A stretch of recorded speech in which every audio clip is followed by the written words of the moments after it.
Hi, everyone. Welcome to the Team Success Podcast. And today is a very special episode because I have a really good friend and client and innovator with regard to entrepreneurial teamwork, and that is Christian Cotichini, who is CEO of HeroX. You may remember that in November of 2015, we did another interview, and I'm really excited that we're doing a follow-up because you've learned a lot, Christian, that you want to share, and I can't wait to hear about your success, what you've tried. Today, we're going to talk about management, and we're going to talk about the fact that you eliminated managers. I can't wait to learn more about that, why you don't do performance reviews, how to work with millennials. You have what we would call a self-managing company. You're also what's known as an exponential organization, which has a few unique features to it. So we're just going to explore all those topics in our own inimitable way and have some fun. So welcome, Christian. Delighted to have you back. Thank you. You're welcome. And if you could just introduce yourself and HeroX, what you guys do, which is incredibly powerful and definitely a part of our new exponential world. And then we'll get into some of the stuff about how you run the company. Great. Thanks a lot, Shannon. And thanks for having me. So my name is Christian, as you mentioned. I'm a longtime entrepreneur. I've been an entrepreneur since I was 20 years old. I've done 4 companies. I'm in love with the entrepreneurial experience and startups in particular and disruptive technology startups. And I really see the application of methodologies and techniques and professional approaches as a key element to success. HeroX is my most recent startup, and it's by far the most audacious one. And what we're doing at HeroX is we're creating a platform that is really enabling any organization to leverage the power of the crowd and do crowdsourcing. We have this kind of vision that in the future, every organization, every brand, whether it's a nonprofit, a for-profit, a small company, a big company, an educational institution, they're all going to exist in an ecosystem, a social network, if you will. And that ecosystem is totally different than the old model of companies where you kind of had this brick wall, and inside you had your employees and your staff, and that's where all your confidential work was done, and that's where you did all your R&D and innovation behind this brick wall, and you protected it and you curated it. That's the old model. And the new model is totally different. It's a model where you're in an overall community and you're interacting at multiple levels and leveraging the social network around what you're doing and leveraging that crowd. And we call that phenomenon crowd engagement. Our platform is really a platform to allow brands to create a crowd, nurture a crowd, leverage the crowd, and create a multiplier effect around their brand, their mission, the cool work they're doing to attract amazing people and unique ability, as I know you know a bit about unique ability, and create a unique ability crowd around your organization. That's fascinating because it really requires a very different mindset than what people, A, have been educated in, B, have their own experience with. There's a whole different way of thinking about business and about who's inside your company, who's outside your company, where you get ideas, how that flow happens in between. So you're talking about an exponential shift in thinking as well as behavior with this type of organization. And I haven't heard the term crowd engagement before. I really like that. Yeah, engagements have been a big thing within organizations, but it's also a thing outside of organizations. And brands have already seen this. They've got people who love their brand, but the whole idea that you can leverage them and give them an opportunity to participate, which to them is so exciting that they can actually be engaged and involved with the brands, the companies, the products, the services that they care about. And that's a big part of the future of work. I love it. So just so that people's recognition value is there, if you can talk a little bit about how old HeroX is and how your growth trajectory has happened, and maybe even some crowd campaigns that people may be familiar with in terms of products. So HeroX is a spin-off of the X Prize Foundation. And my co-founder, Peter Diamandis, which many people have probably heard of, founded the X Prize organization. He's authored 2 bestsellers, Abundance and Bold, which are great books talking about the power of technology to create a world of abundance. What I really love about Peter is he doesn't just talk the talk, but he's in action, starting companies and creating organizations to make what he's talking about happen. Many people might know about the Abundance 360 conference that he runs annually, which is really an amazing experience and really a game changer for those that attend. So I met Peter about 4 years ago after I sold my last company to Dell when they were going private. I went on a sabbatical and Peter and I started co-conspiring on a bunch of stuff.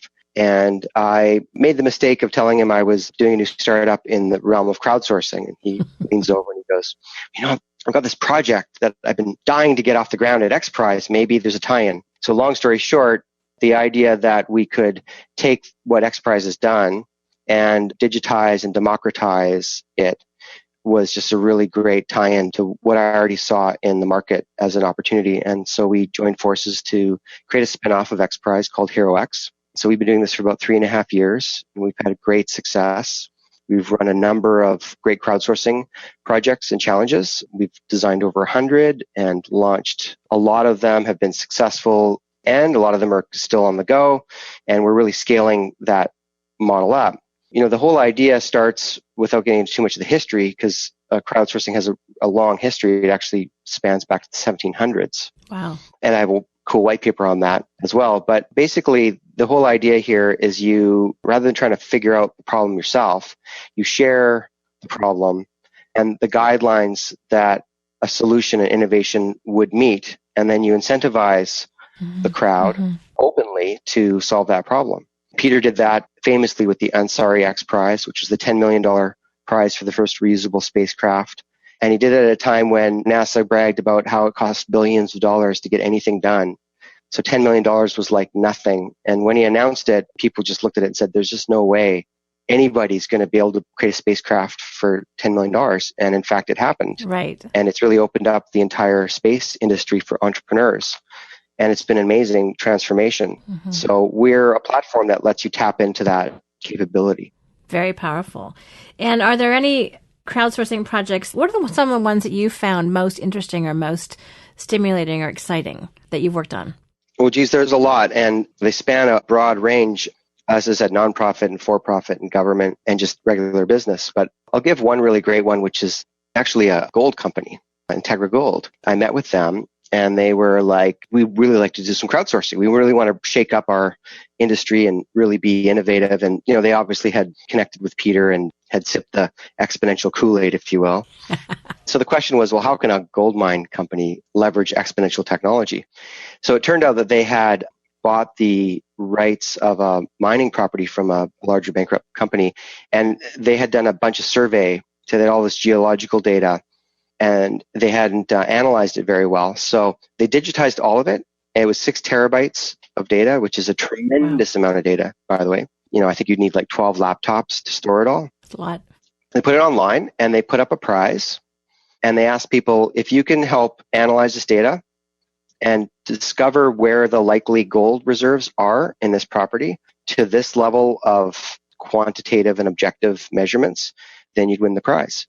If you think about it, that's a tall ask. I mean, it's a lot of very technically specific, you have to know geology, you have to be able to manage 6 terabytes of data, which is a problem upon itself, and then you have to apply some real innovation like deep learning or AI or supercomputing or data science.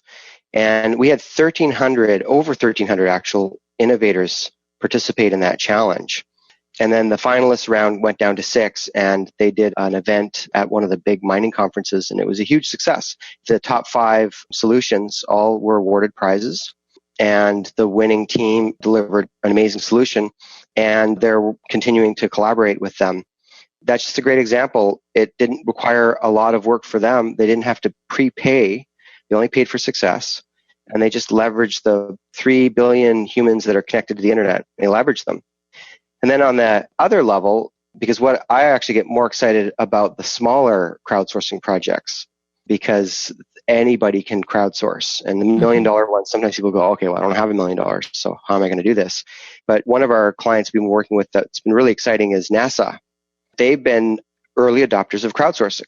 And without getting into too much of the technical detail, they had a problem they didn't know how to solve around the rise of drones and how to manage airspace, and they were tasked to sort this out. So they wanted to come up with techniques, strategies, designs, blueprints for how are we going to solve this in the future when we have 1,000 drones per square mile flying around. How are we going to solve that? What's the strategy for managing that? So they did a crowdsourcing engagement. They were offering a $5,000 prize for really great solutions. They were hoping to get 3 They actually ended up getting 5, that they awarded $5,000 to 5 people. That's amazing. The quality that they got was really amazing for that level. And then quickly, we do crowdsourcing to help organizations recruit interns. We do crowdsourcing for people to source special team members, to do hiring, design work, community engagement and mobilization, social change, and just plain old work that needs to get done where the organization doesn't have the capability internally and therefore needs to go outside anyways. And so crowdsourcing is just a great way to do it. We could talk all day about that because it'd be somewhat interesting to see all the different examples of it. Yeah. So crowdsourcing is really tapping into this incredible amount of intelligence that's out there. And I just think about NASA paying $25,000, whereas if they would have spent that internally and been nowhere, Absolutely. if they'd tried to do that. So that's a great example. And it also gives me some confidence that there is a strategy for how do you deal with 1,000 drones per square mile. So that's actually quite encouraging to me. I quite appreciate that. Mm-hmm. So you've been creating an organization around making this happen. And one of the things that's really kind of impressive to me is just there's a lot of input that your team has to deal with. There's a lot of direction you have to give to your customers, your clients, in terms of how they organize a campaign, how they organize what the prize is and what the constraints have to be. And there's a lot of exchange that has to happen.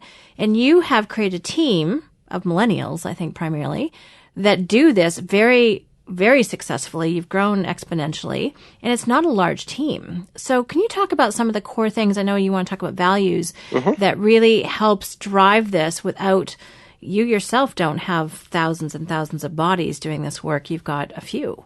So talk about your model a little bit. Yeah, quickly. This isn't my first rodeo. I've been a startup entrepreneur for over 20 years.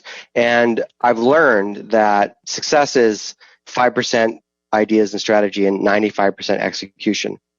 And execution is hard. And I'm sure all the business owners and entrepreneurs that are out there listening can attest to that. Execution can be tough. When you're creating a new company, it's really great opportunity for me anyways to think through everything I know and I've learned about high performance teams and how to really engage and enable a team. And what's really great about HeroX is the ability to start from the ground up with everything I learned before and apply those elements that we're going to talk about in this podcast. I'm a pragmatist. I'm an optimistic pragmatist by nature. And I don't like trends and dogma, chasing after the latest management craze or anything like that. I need to see the data. I need to see the impact and the results. So what's really great about what we've done at HeroX is it's really been motivated by maximizing execution, creating an amazing culture that attracts the best people, that empowers them the most. And that journey has led to a really neat place where we are.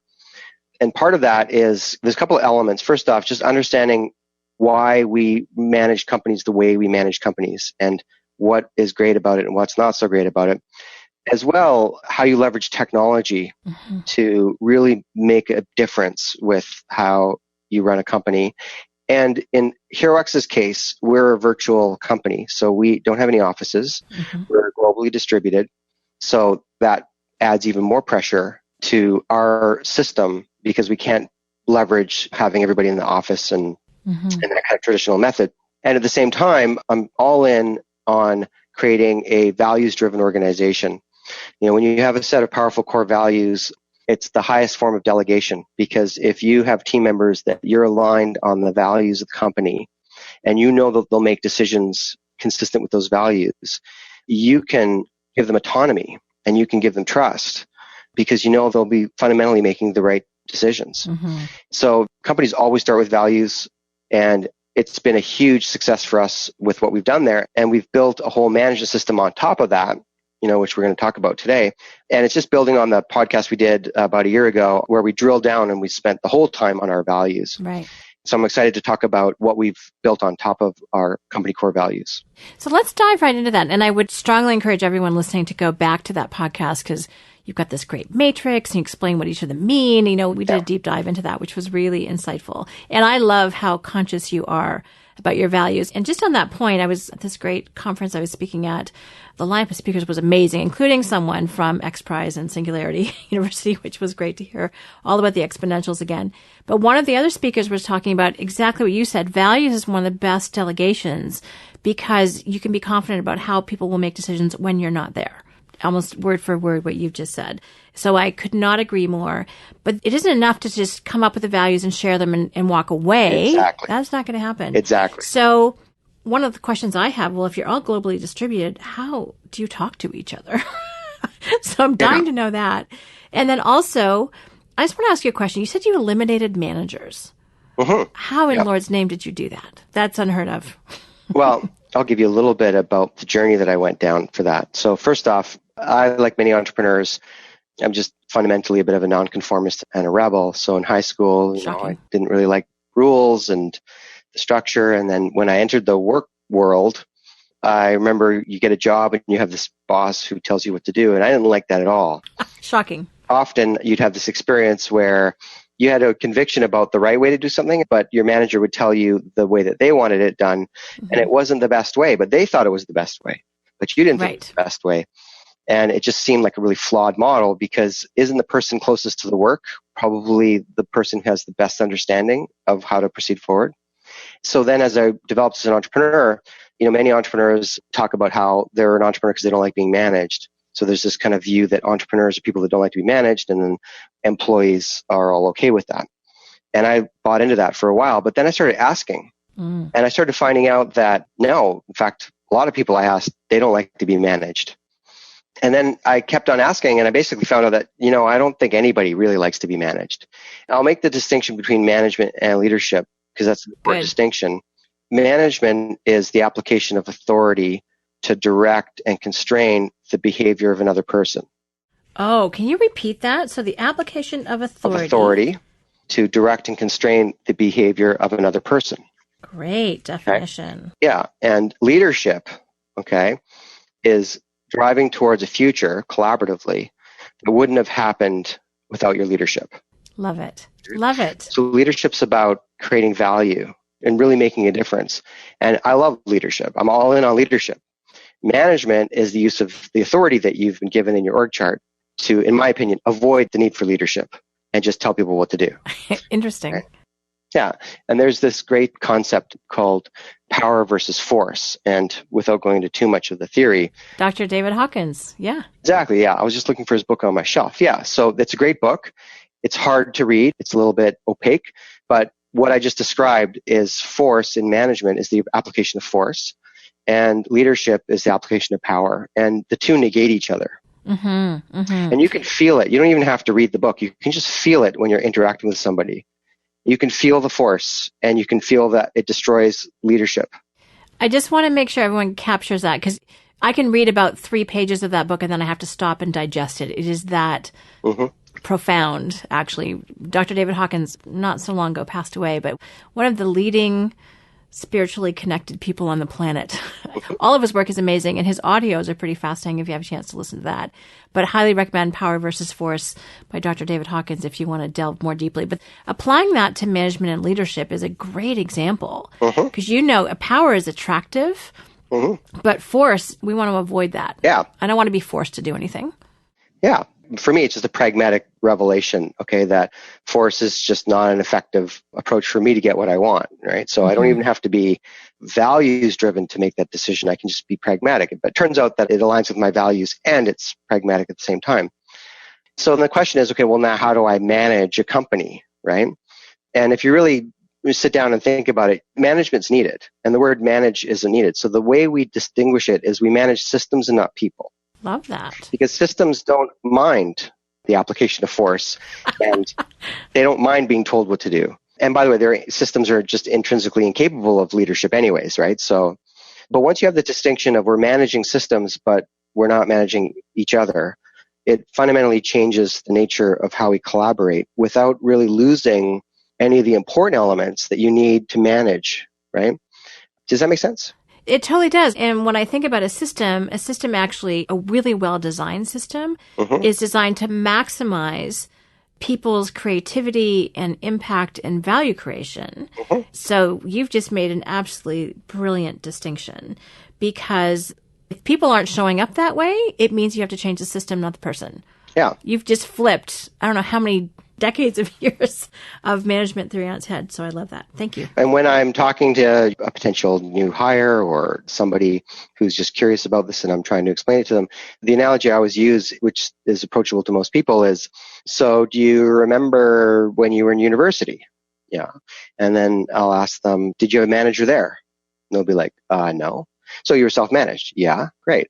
But were you accountable? Yeah.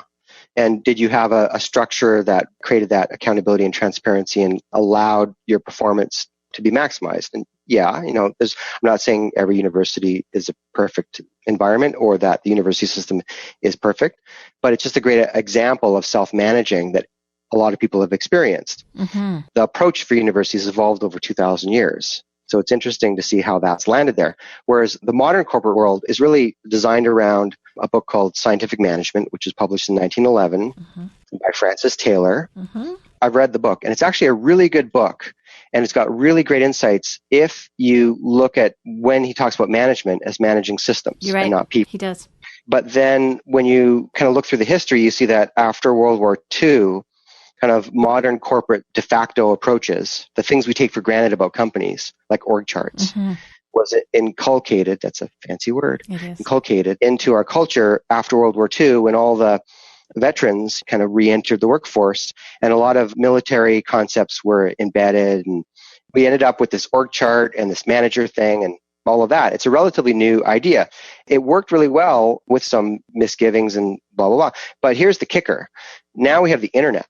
The internet didn't exist back then. So any best practice is always a reaction to the limitations of the environment. And once the limitations of the environment change, new, better ways are available, right? So the internet's come along, and now we can communicate totally differently. We can collaborate at levels we never could before.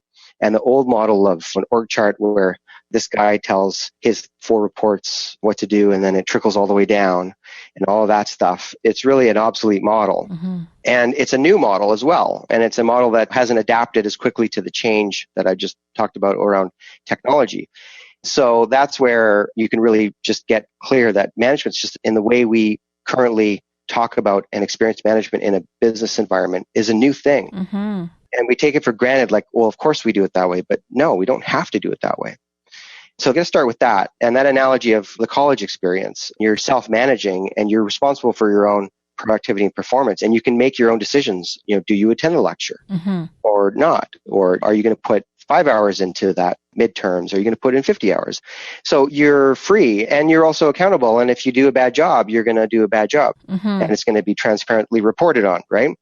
So we've really, implemented a management system at HeroX that models that approach using exponential technology and a lot of the technologies that we have built on our core values, and then giving the team the tools and the structure that's needed to maximize their performance and make it super simple for them to do what they need to do. So what are some of those tools to help them? Because I think that if I'm going to kind of get a picture of what this looks like, so I've got a distributed workforce all over the world, different time zones, I'd love to know some of the technologies you use, how you set targets, because students can flunk out, and that's kind of on them and their parents or whoever paid the tuition. Yeah. Most people are a little bit like, I don't want to wait that long to know whether or not someone's only going to put in 5 hours in the course or 50. So most people get a little fearful, and then they start to manage people as opposed to the system. So how often's the feedback? What kind of technology do you use? How do you maximize people's contribution? Yeah. Let me add some further intrigue into that, in that we've eliminated titles within the company. Love that. Right? I have this thing about titles, Christian. I think they're roles. I think they're boxes. And the only titles I ever like are ones that are unique ability based or that describe the value creation that someone is doing. Like I much prefer director of first impressions than receptionist because it actually describes what the heck they're responsible for. So I love not having titles. That works for me. Yeah. And obviously, pragmatically, for many roles, you need a front stage title. Yes. You need a way to introduce yourself and for people to understand what you do. And that's totally appropriate. We actually let people pick their own titles for the front stage, right? Yes. And there's no approval process required because that would be managing, right? Yes, it would be. But the titles don't mean anything internally. And just as a quick side note, one of the struggles we have with this is the de-indoctrinization of new hires. because they'll obviously, just human nature, they'll flip back to their winning strategies from their work history. And often that gets into thinking their title entitles them to certain things. Oh, brilliant. Yeah. Yeah. And so there's a lot of unlearning, you're saying, that they have to do, and they have to be willing to give up. You're asking them to give up things that they used to hang on to that would, they're somewhat ego-based, their title and their previously constructed model of status for something new and different and albeit better, but they don't know that yet. That's a challenge. So that's a process that we're iterating on and figuring out the onboarding process and getting better at it every day. But we started with a org chart with lines of reporting that we said we don't really want to use those, unless we need to. But it always kind of was there. And then just very recently, we just totally eliminated the lines of reporting and moved into a model. And I'll just share, just to answer your earlier question, and there's a whole realm here. So I'll just going to pick some elements that I think would be of highest value to the listeners.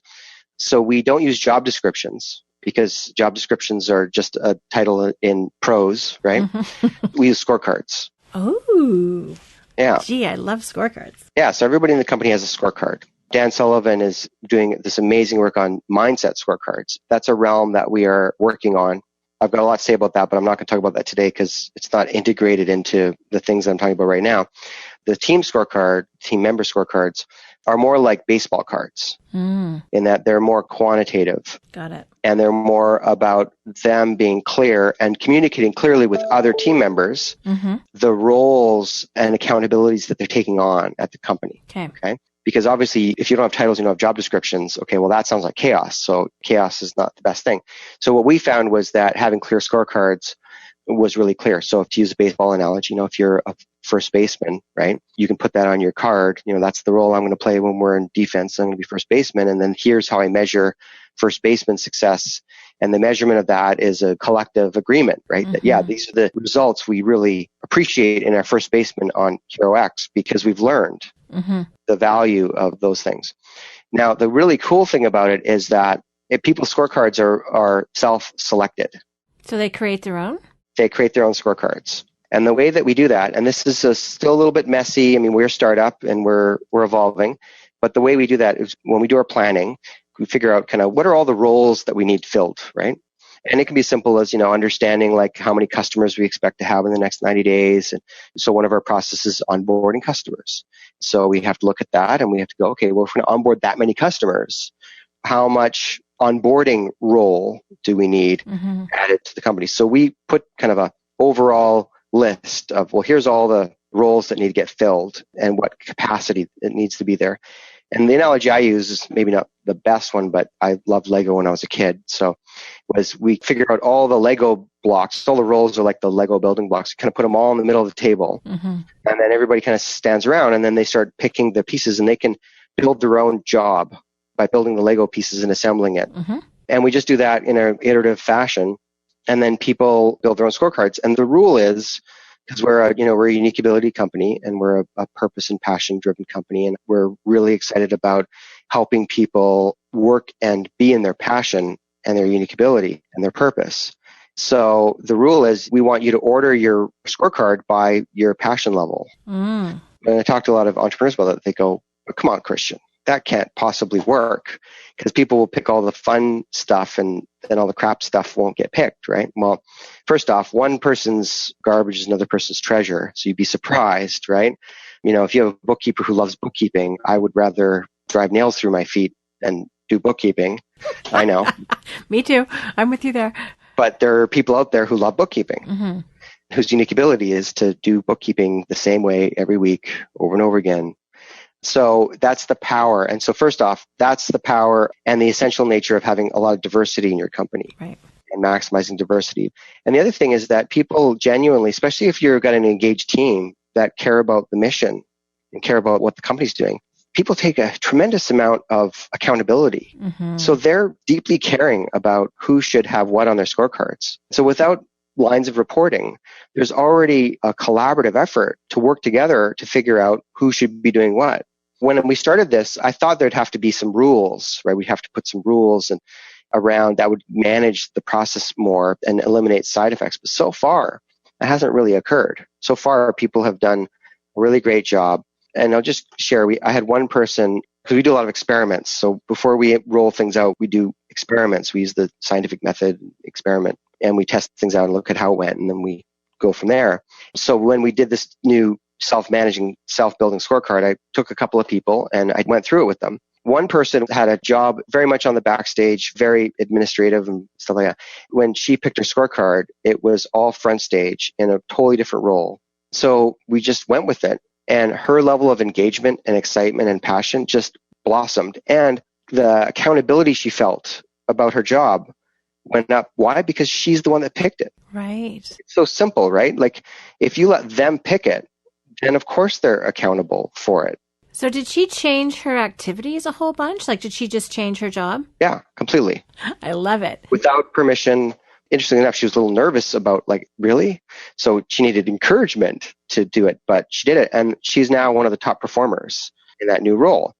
And we had similar success with the other one. So that really gave me the confidence to roll this out across the whole company. Now, you talked about collaboratively. So do people sit down and kind of share their scorecards? Hey, this is a result that has to be produced. So like onboarding a client. Yep. And one person may have one take on it. But it's like, yeah, well, what about this step though? Who's going to do that part? Do people collaborate on what those results are? Yeah. And obviously, unlike college where you're really autonomous in terms of your results and there's not a lot of impact across individuals, in a company that's very different. In the company, there's very few results that are produced that aren't a team effort. Yes. So that's a whole element. So you need a structure. Structure is critical. So the way we organize ourselves is into teams. And they're not teams like teams of people. They're teams like sports teams, like process centers. I don't even like the word teams. I'm trying to find a new, better word for it because people, when they hear the team word, they go to people too quickly. Mm-hmm. So for example, all of our marketing efforts is in the traction team, right? Like it. And then all of our, what you would call sales in a traditional environment, we call it the possibilities team. The job of the possibilities team is to advocate and build relationships that lead to people being onboarded and using our platform. So that's the possibilities team. And then within that, there's a role called a relationship manager, and they have a set of metrics that they're responsible for. And they work within a set of processes that we've documented, and they're all defined. And we have systems and software that they use, and there's training. Mm-hmm. So there's a lot of structure there. But we organize into teams. When we introduced teams, we created 3. Mm-hmm. Each time we grew, we expanded. Now we have 7. We have 4 front stage teams and 3 backstage teams. And how many people per team, roughly? Well, again, people's scorecards could have roles in multiple teams. Okay, right? That's what I wondered, because I know if you put the unique ability slant on this, I'm primarily useful as a front stage person. Yeah. When if I go backstage, usually bad things happen.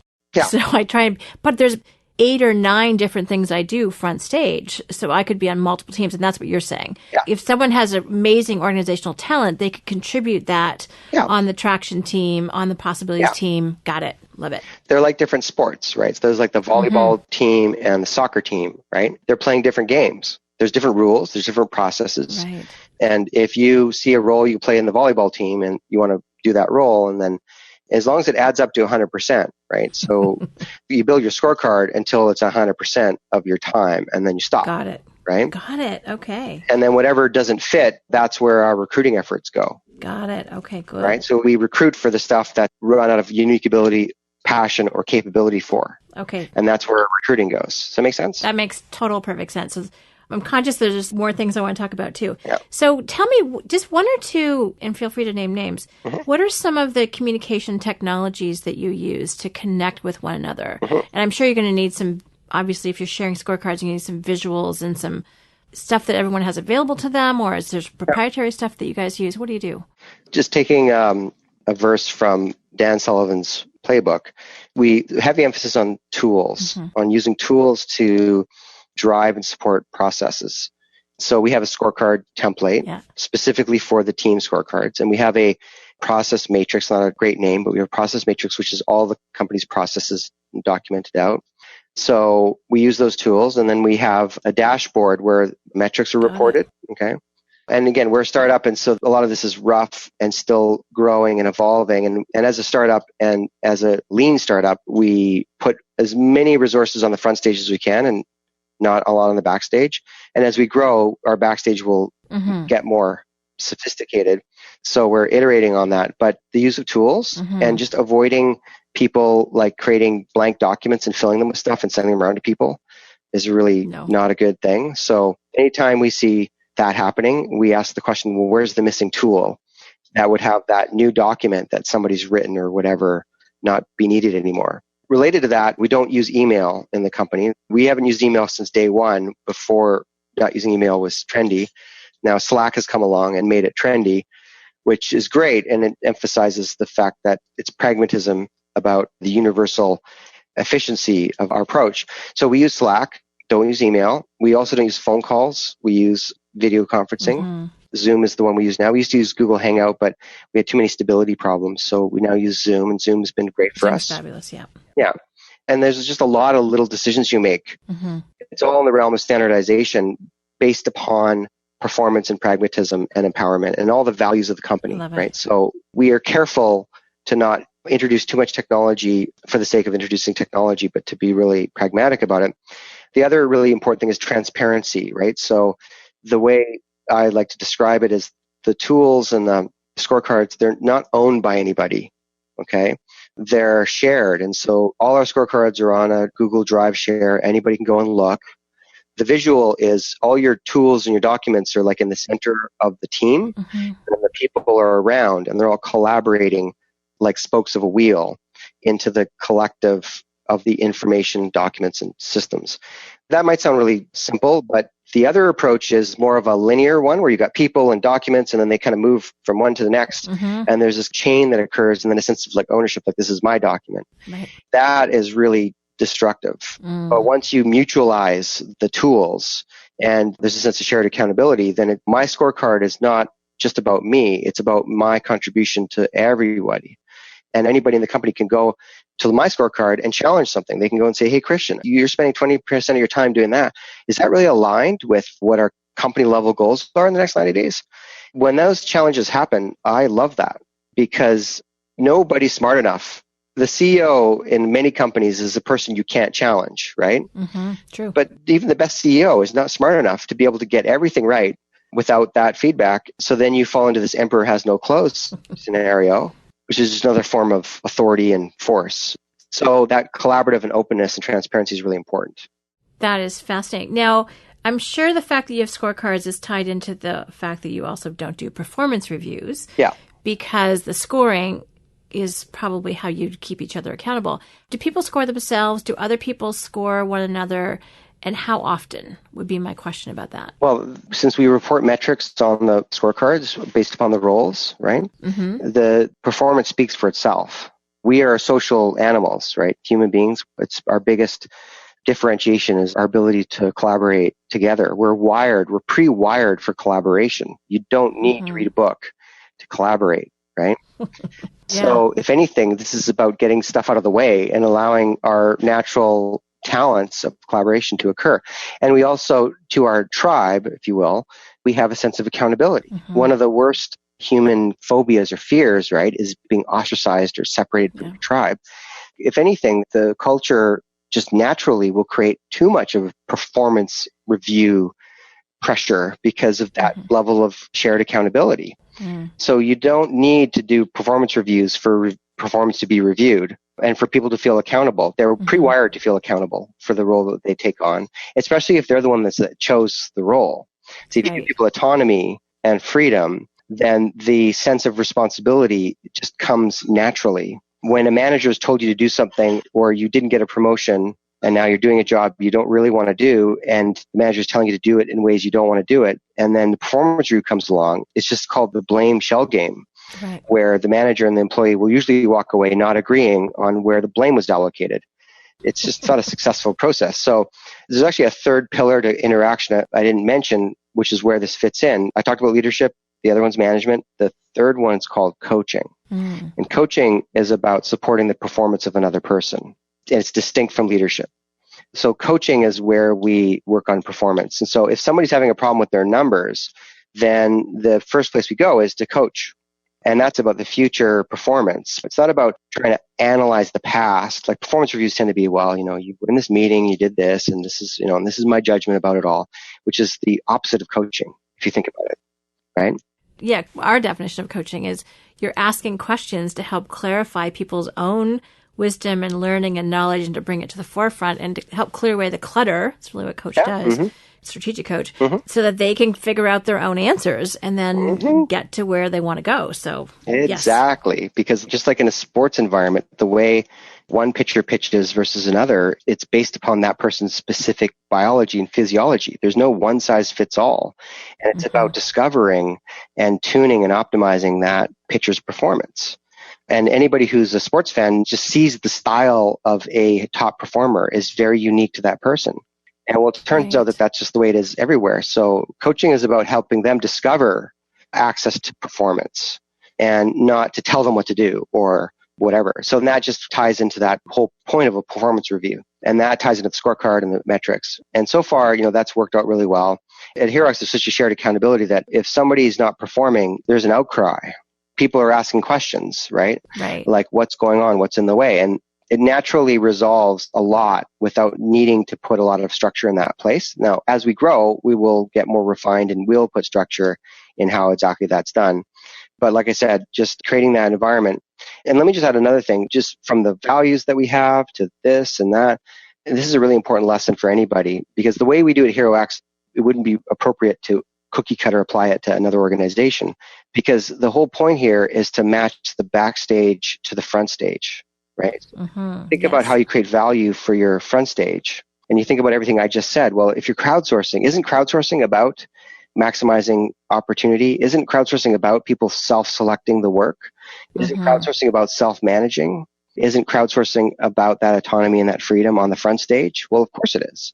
Isn't crowdsourcing about not telling people what to do because you have the answer? No, you're going to share the question and the crowd's going to figure out the answer. Yeah. So a lot of what I've been doing is just looking at how every great organization, you create a culture that bleeds through into your brand promise. And the two are very aligned. Southwest Airlines is a great culture company, and one of their core values is fun, because the difference between two airlines is they have the same planes, right? Yep. If you're in one environment where they love fun on the backstage, it bleeds through on the front stage, just naturally with no effort required. And you're going to spend 3 hours in a tube. You might as well be around people that are fun versus another airline, right, who don't have that core value. And then that's not there. But if you were a legal firm or a hospital, or like a cancer clinic, probably fun might not be the value over another value that's more important. Do you see what I mean? So aligning your values to your brand promise is a really important thing for every organization. And it's also true for the management system that they put together. It needs to be aligned. And our management system is aligned for our front stage and making that authentic and amplified. And every organization has an opportunity to do that in their own way. Yeah, I think that's a really powerful point, because if there's a disconnect there, it will not work. It falls apart. Yeah. In terms of one of our last points that I want to bring out, you work with millennials. Yeah. And you have some insight into how that works best. And someone made a really great point. They said in 10 years, I think it was 85% of the workforce will be millennials. Yeah. So we better figure this puppy out. Well, yeah. Was the point. And one of the things I know about millennials is that everything you're talking about is actually works really well for millennials, because their value system is they want to work for something and a company that's doing important work, something that's meaningful, that really connects for them. Is that part of your experience with millennials? Absolutely. Millennials, I think, are poorly understood. I've done a lot of research. We've done a lot of research on the millennials. And by the way, millennials don't even like being called millennials. I actually see it as a millennial mindset. And the mindset can be adopted by anybody of any age, by the way.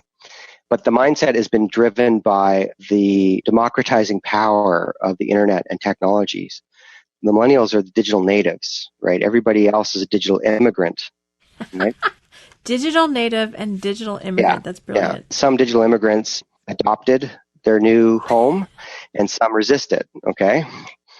I love that. But they're not going to win. The resistors aren't going to win, because the new home is the new home, right? Right. In fact, if you research it, the new generations always win, by the way, because unfortunately they outlive the older generations. Okay. But I know a lot of Gen Xers and baby boomers, to stereotype, and I apologize in advance, but when you talk about demographics, by default, you're stereotyping. They'll complain a lot about the aspects that they see. But if you look at the data is really powerful. Now, obviously, the millennials are the most studied generation because we live in a very data-driven It's far more data and it's far easier. But millennials, for their age levels, work harder. There's actually an article, I think it was in the Wall Street Journal, about a study that basically showed that millennials are workaholics more than earlier generations adjusted for their age levels, right? There's a lot of facts and figures I could share, but the bottom line is that the millennials are, by all measures, the most empowered generation. They obviously have the internet where you can almost get the equivalent education of a college degree for free by using the courseware that's on the internet. You don't have to ask people's permission. And even 50 years ago, that was just impossible, right? Totally impossible. So if I want to learn how to code or I want to get into AI, I don't have to go to college to get a college level capability. I can just do it myself. And if I want to collaborate globally, I can collaborate globally, et cetera, et cetera. And so that they're so comfortable with these new tools and they know how to apply them. What that means is that they have a level of freedom that they're fully planning on applying. And why wouldn't they, of course? That didn't exist before. So the whole idea that, it's so bad that nowadays you can't get the job in a company and work for 30 years there and get a pension. Well, you know what? They don't even want that. No. Like even if it was offered to them, they would turn it down because that was a constraint. Again, as I said earlier, every kind of best practice is a reaction to the constraints of the environment at the time. Well, back then, the environment of the time around jobs and all that meant that that was the best practice. Now we have the internet and you can follow your purpose and passion and you don't have to give up that part of yourself to climb a corporate ladder that only gives you those limited opportunities. You don't have to do that. And you can take responsibility for your retirement and you can do other things. So they have that freedom and they're prepared to work hard and they're very capable and competent. So I really like all those things. Those actually connect really well with my values. I think that they're going to be the greatest generation in the history of generations. By the way, they're numerically larger than the baby boomers. People don't realize that. No, I did not. Well, population grows. So in North America and most other countries in the developed world, obviously in the developing world, they're much bigger because those demographics, the pyramid tends to be more for younger. Even in the US and Canada, the millennials are numerically larger. They just crossed over being bigger than the boomers about 2 years ago. Wow. And, they're going to have the biggest impact. In HeroX, by the way, part of my passion for HeroX is to create a marketplace to create liquidity for the opportunity for innovation and for people to follow their passions without having to have something on their resume or get a job, which is just another manager approval process. They don't have to ask permission. They can go do what they want to do. And if they want to build a career around that, they can do that. And HeroX can be that platform that lets them find their unique ability, build some track record there, and earn the reputation and the right to more and more amazing work. I've met a lot of the people like the HeroX innovators who have participated in crowdsourcing campaigns and have been successful. Every time I meet one, I ask them, I said, well, how has HeroX impacted your life? And the stories I get are amazing. They're like, I'm doing this now. And 2 months ago, I didn't think I had any way to move my life in this direction. And now I'm doing this amazing work with this amazing group. And it's changed my direction massively. And that democratization is really exciting. And even if HeroX wasn't around, the millennials are going to make that happen anyways. I'm just happy to be part of what they're already doing. So I'm a big fan and believer of them. And I think if you work with them, and by the way, the culture I've just described and the systems we've described, they don't want to be managed, right? They want to be purpose and passion driven. There are anyways. So the reason they move jobs so many times is because they're not that into your BS org chart corporate ladder. Like they're just not. The sooner we get over it and stop looking for people that are going to, I know I'm being a bit disparaging, but a typical corporate ladder, you're talking about people climbing a corporate ladder and saying what needs to be said about the plans and goals of the company so they can get promoted and to get to a VP. And it's all very inauthentic. They never wanted to do it. They don't want to do it. They don't have to do it. So the reason they change jobs is because they're just committed to their own passion and career and following their life purpose. Isn't that a good thing? That's a great, great point. So just to wrap up, because you and I could talk for hours, I know that. There's so many takeaways from today. One of them is that passion and purpose and values really connect and unite people. I love your distinctions around leadership and management and power versus force, and the fact that what you want to be managing are systems and scorecards of any type especially results-based scorecards and dashboards are such a powerful way to measure. It's amazing that you can actually do away with performance appraisals and all of those things that most managers hate anyway. That's the least favorite thing they do is like, filling out performance appraisals. We've been looking for a new and better way for a long time, but actually eliminating them sounds pretty good to me. So I'm getting this picture of this very different, but very data-driven, systems-driven, unique ability-focused, collaborative community is kind of, if I'm going to put some words around to summarize what you've talked about, that's really inspiring. So most people have a few forays into community type stuff, but what are some either key principles or takeaways that you would advise other companies? And I know in the workshops, you've had lots of conversations with other people saying, how do you do that? So what are one or two or three things? Do this, don't do that. What's some of your coaching for us? Peter Diamandis and Salim Ismail at the Exponential Organizations, he wrote a book called Exponential Organizations, and Singularity, and that whole community has been talking about exponential technology and how the rate of change is accelerating. And I spend a lot of time in those environments, and I talk to a lot of entrepreneurs, and it often lands as a disruptive threat, right? And they're often, they feel some angst, and it's not necessarily a bad thing. I mean, change comes from inspiration or desperation, right? But they often ask the question, or they're left with the question, what should I be doing as a leader of an organization? My argument would be, look, the disruptive change, obviously it's a net benefit to the world. But the reality is the idea that you can, even at an individual level, learn what you need to know in college and then apply that over 30, 40 years and retire, right? That's been gone for a long time. So learning and growing is a best practice, and adapting to the changing needs is a best practice. And it's a best practice for almost every organization. I haven't talked about that too much in this context, but one of the key drivers of this whole thing has been creating an organization that is maximally adaptive. Okay. The way that this organization works is like, yes, I provide leadership, and yes, I set goals, and yes, I set direction, and that's on my scorecard. And I take that job very seriously, and I'm pretty good at it because it's my unique ability. But at the same time, the company, it's not even self-managed, it's self-led in a certain sense, because we have a big commitment to continual improvement, which I didn't talk about in this podcast today. And that's a whole other realm, but that's a huge element. And so that continual improvement happens all the time at HeroX. Therefore, my company is self-adaptive, and they don't have to go up to the org chart to get approval to change the way we do things. The processes are naturally adaptive. One of our rules is that we're a very process-driven company, because process is how you absorb the collective learnings from the past, right? But our rule is, if the customer's needs aren't met through our processes, stop following the process. Right. Okay. But there's an obligation now. So if you have to go off process to do what's right for the customer, please do that. But now you need to take that back to the process owner, and you need to provide that data. And you need to say, this is where it didn't work. And then we look at that. And we have a board called the hassle board, where people post hassles. And that's a hassle, right? Each of those hassles is now an opportunity for us to improve the process. And again, because there's no org chart, okay, we're maximizing for empowerment out to the front stage for that process to naturally evolve and adapt. So I've created an organization, to the best of my ability so far, that is self-adapting in a Darwinian kind of sense to a changing environment. And so I think the idea that the senior people have to get on the disruptive curve, and they're the ones that have to go to Singularity University, and they're the ones that have to talk to the consultants, and they have to figure out that so they can tell their people what to do. You just fundamentally miss the point, right? It's flawed. I mean, look at BlackBerry, like RIM, right? They saw the iPhone coming from a mile away. They had years and years to adapt to it.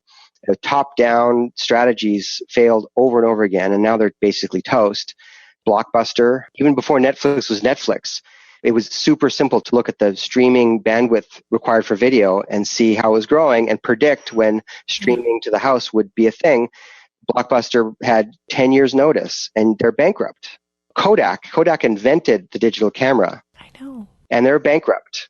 So it's not about the disruptive change externally. They're bankrupt not because they didn't ride some external trend. They're bankrupt because internally they didn't have the structure that allowed adaptation to occur. And that's the biggest impact that organizations need to think about. People go, oh my God, but that sounds so much. I'm like, no, it's not. And here's the analogy I use. I go, look, if disruptive change in your industry is the bear chasing you, you don't have to be faster than the bear. You just have to be faster than the competitor beside you who's running away from the bear. Yeah, I've heard that story. It's like, how do you run a bear? You run with someone slower than you. Exactly. And so the good news for most organizations is that your competitors are slow and stuck, like Blockbuster and Kodak. So you don't need to be faster than the bear. You just need to be faster than the Kodak beside you. Mm-hmm. Like you don't have to do 9 gajillion changes. Now, HeroX, we're a small company. We want to create a global platform. We want to become as big as LinkedIn or Facebook. We're audacious and we're big. And so we've designed a very aggressive management system that scales. So as I said, you have to be faster than the Kodak beside you. And so it's not about being as aggressive with your management system like HeroX is. It's about applying that level of adaptation and empowering and engaging your millennials and your workforce out on the front stage. You don't need to do a ton of those changes to make your organization competitive in your marketplace, and therefore you will benefit more than your competitors will in the disruptive marketplace. And that's actually not that hard to do, but it requires some courage and some leadership and the willingness to give up. You can't fill a glass with new water if it's full of old water, right? I guess what I'm trying to say is the most important thing people can do is look at what they're going to give up and pour out of their glass so that they can add a little bit of the exponential water into their glass. As you were talking, I was actually thinking about that it's a matter of letting go of certain old, and you said it really well. It's like you have to create some space for that to happen. You have to be willing to let go of old ways of doing things so that the new ones can come in, which can be, if you're someone who's scared or in that scarcity versus abundance mindset, it's very hard. But the consequence of not doing that is worse. So it's have a growth mindset, be willing to shift. And I like that focus on adaptation. And getting out of the way is a big part of that. So thank you. Yeah. All right. Well, we've talked a long time, which is fantastic. Christian, I just appreciate so much the thoughtfulness that you put into everything that you do. I love that you add the historical aspects in, a lot of which I'm very familiar with. When you say it, I'm like, oh yeah, but you bring it into the current conversation. I really appreciate that big perspective, the consciousness of what you're doing now. And I know you're very excited. And as you said, it's iterative. You keep learning and keep experimenting and keep adapting, both your own learning and that of your company. So I'm sure we'll be talking in a few more months' time about what the next version of this is. But I just want to say thank you. I always learn a lot from our conversation. And I know for our listeners to be exposed to an exponential organization, again, who's so thoughtful and aware of what they're doing, starting with values, that's really educational and also inspirational. So I've really appreciated this conversation. Yeah, well, thanks for taking the time. And I hope people got some insights and inspiration to take some of these concepts and apply them. I'm certain they will. All right. So thank you, everyone, for listening. If you have any questions or comments or anything else you want to hear about from Christian, please let us know at questions@strategiccoach.com. And as always, here's to your team success.